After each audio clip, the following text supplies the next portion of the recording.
One sequence from Indiana's latest matchup against Portland has completely taken over social media, and it has sparked one of the biggest debates surrounding the Fever this season. Fans aren't just talking about the final score. They're talking about what happened on the bench, the decisions that were made during the game, and whether those decisions played a major role in what became a difficult night for Indiana. Caitlin Clark appeared visibly frustrated during a crucial stretch of the game. Cameras caught an emotional exchange on the sideline, and within minutes the footage was spreading across basketball circles online. As Portland began to seize momentum, Clark found herself watching from the bench while the game started slipping away. The result was a 100-84 loss that has fueled criticism from fans who believe Indiana's biggest problems are no longer about talent. Had 3 assists in the first 3 minutes of the game, then both her and Aaliyah checked out, I think, around the 6:30 mark. Then Portland went on a 13-2 run. Just what was the reasoning for checking them out, or did either of them request a sub? Well, AB's still on a minutes restriction, so she's coming out. And typically that's around the same time that we've been taking Caitlin out before. We didn't in Golden State just because, quite honestly, we didn't Raven in that environment without another ball handler on the floor. So that's been our typical substitution pattern. Instead, many are pointing towards strategy, rotations, and coaching decisions. Whether that's fair or not has become one of the hottest discussions in the WNBA today. So let's break down exactly what happened and why this moment has generated such a strong reaction. To understand why this situation has become so controversial, you have to look beyond the viral clip itself and examine how the game unfolded from the opening minutes. Indiana couldn't have asked for a better start. The offense looked sharp, the ball was moving freely, and Caitlin Clark immediately established herself as a playmaker. Within the first 3 minutes she had already collected 3 assists, helping create quality looks for her teammates. Meanwhile, Aaliyah Boston was making her presence felt inside, and the Fever quickly jumped out to an early 8-2 lead. At that point, Indiana looked comfortable. Look at this. Crashed out on her, subbed her out. Look, then she throws the clipboard down. Throws the clipboard. Okay. Don't sign no epic deal, Caitlin Clark. Get the fuck out of Indiana. Leave this clown show of an organization. And Caitlin Clark got to the podium and let it be known that Stephanie White was her problem tonight, not the rest. The team was executing its game plan, creating scoring opportunities, and putting pressure on Portland's defense. Everything suggested the Fever had found an early rhythm. Then came the decision that many fans are still discussing. With Indiana leading 8-4 midway through the opening quarter, Clark and Boston were taken out of the game. There was no foul trouble, no injury concern, and no obvious issue on the floor.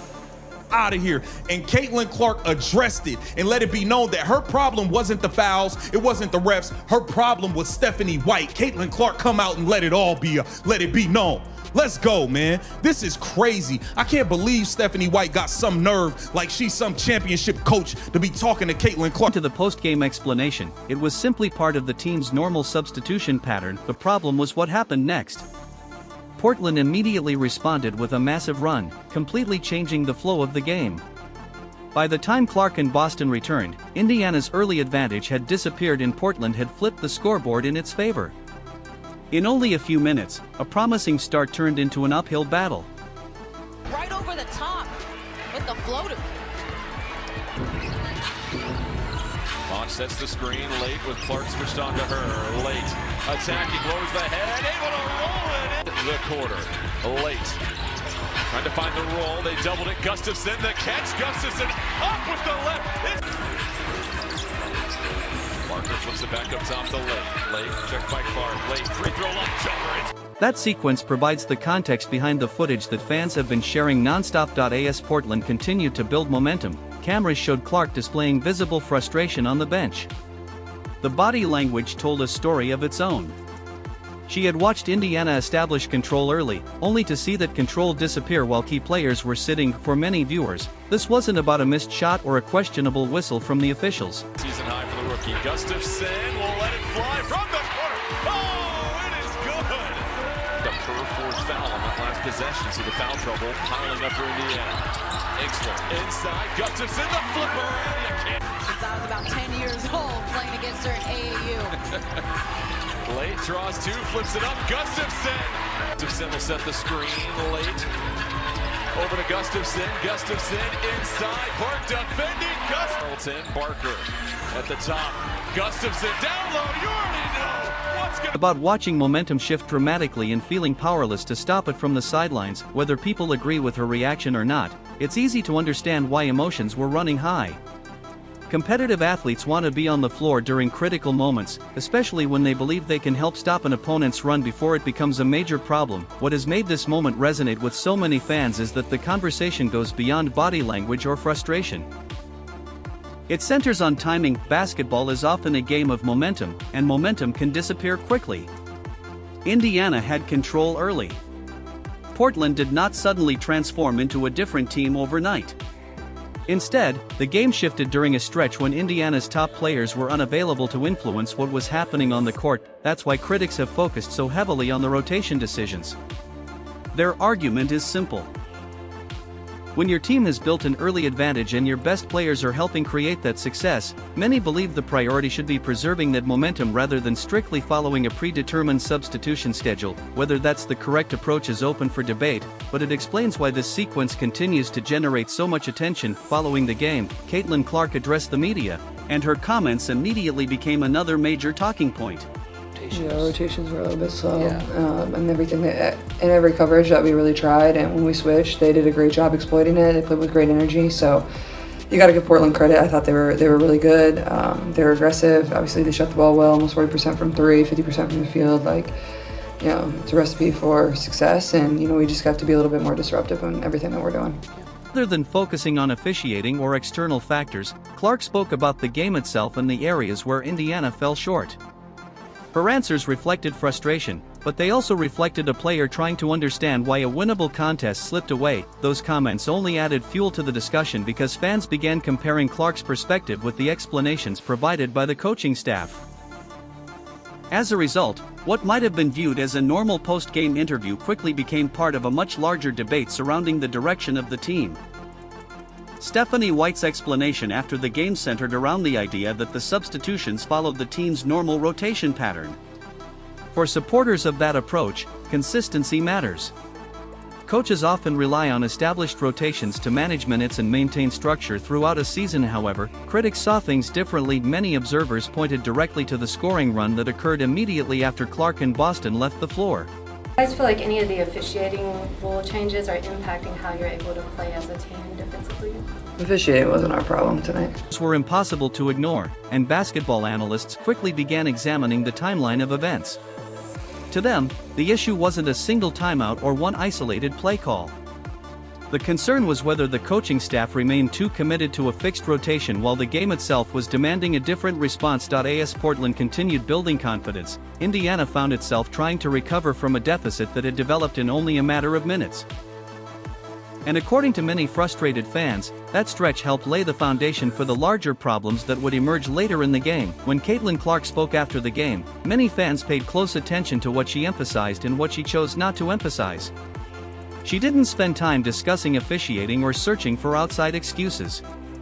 Instead, her focus remained on the game itself and the factors that contributed to Indiana's struggles. That approach stood out because it reflected a player who understood the magnitude of the loss and recognized that solutions would need to come from within. While frustration was clearly present, the message centered on basketball rather than distractions. Hole with the board. Clark eyes down the floor. Up ahead, Boston. Great catch.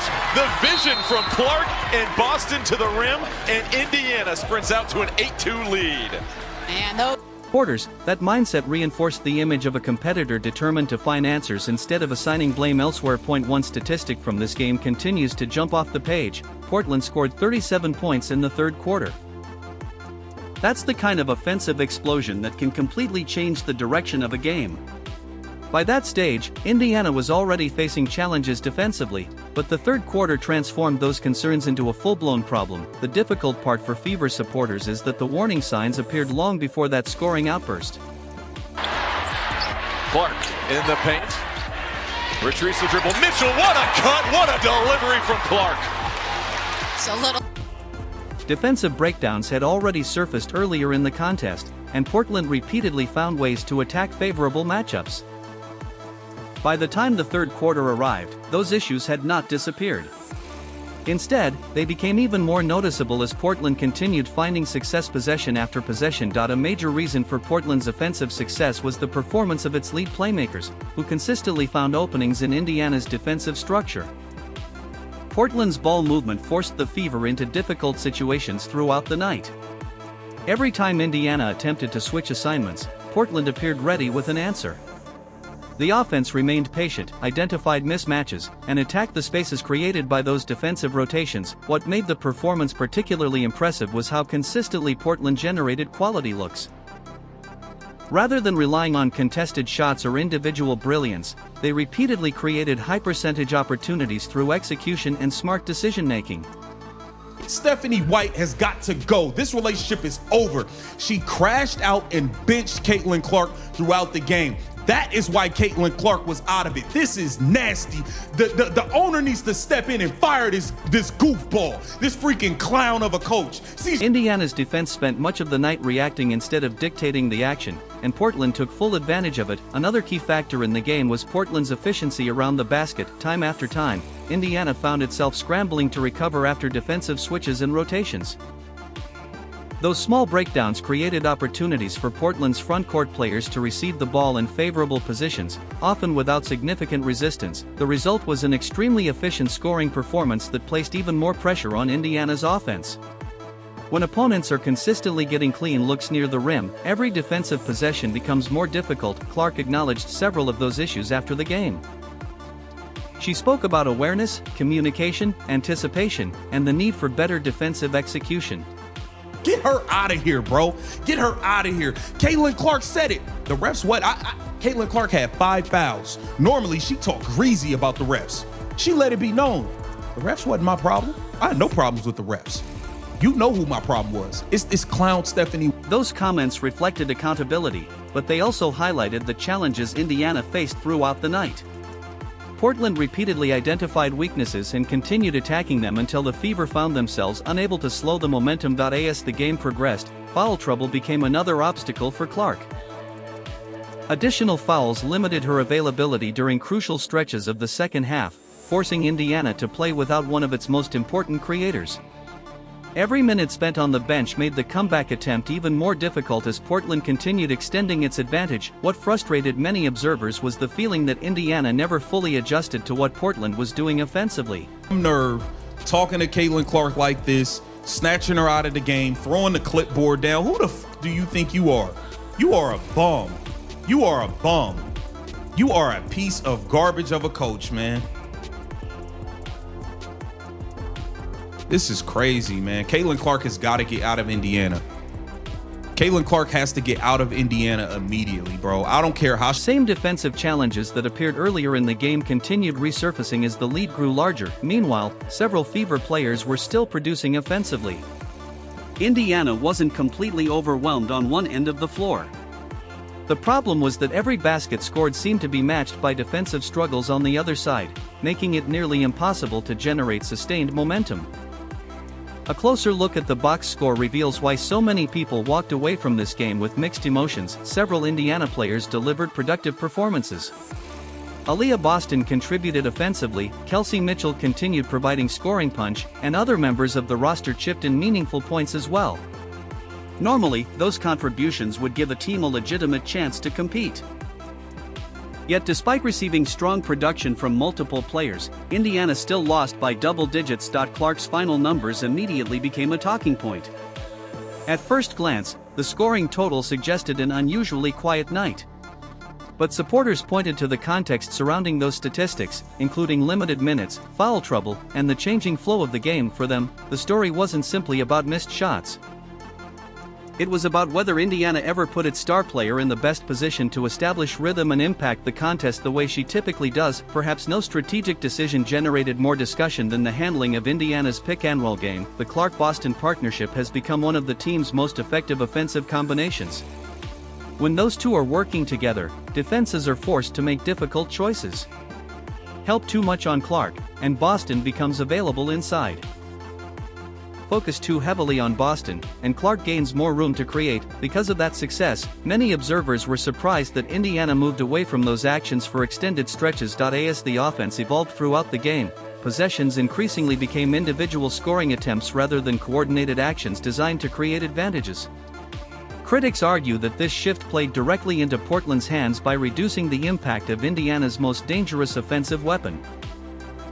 The frustrating part for Fever fans is that the roster clearly showed signs of offensive potential. Mitchell demonstrated her ability to create points from the perimeter. Other contributors provided energy and scoring support. Boston remained productive inside. Even with Clark facing challenges, Indiana still had enough offensive talent to remain competitive. That reality is why so many conversations after the game focused on execution and strategy rather than personnel. The pieces are there. The scoring ability is there. The question being asked by fans is whether the team is consistently maximizing those strengths when it matters most. Criticism of the coaching staff did not begin with this game, but the Portland loss amplified those concerns dramatically. Before this matchup, discussions about rotations and game management were already circulating among sections of the fan base. However, the combination of the bench footage, the momentum swing, and the post-game explanations created a moment that supporters could easily point to as an example of their frustrations. For many fans, this wasn't just another loss.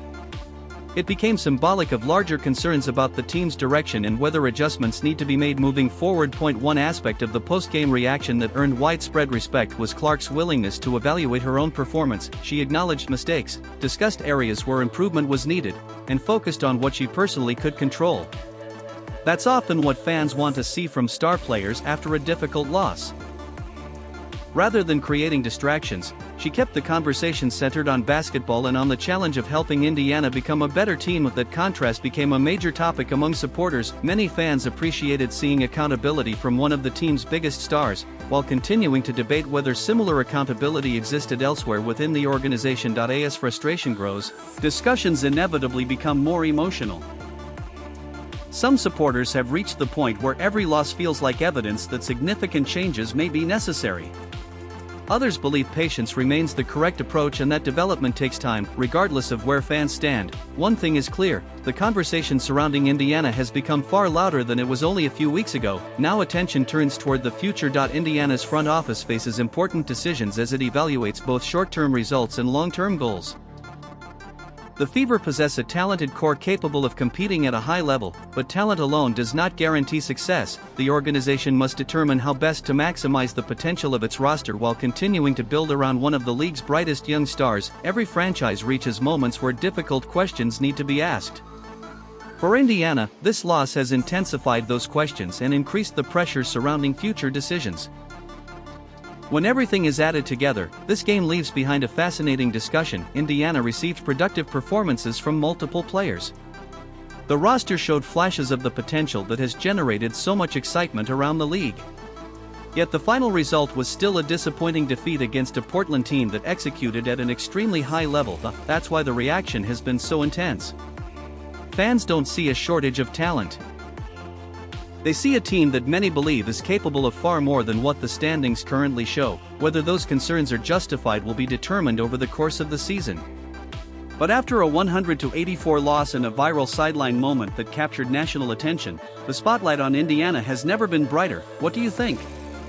Are the Fever simply working through growing pains, or does the organization need to make significant changes moving forward? Let us know your thoughts, and don't forget to subscribe for more basketball coverage and analysis.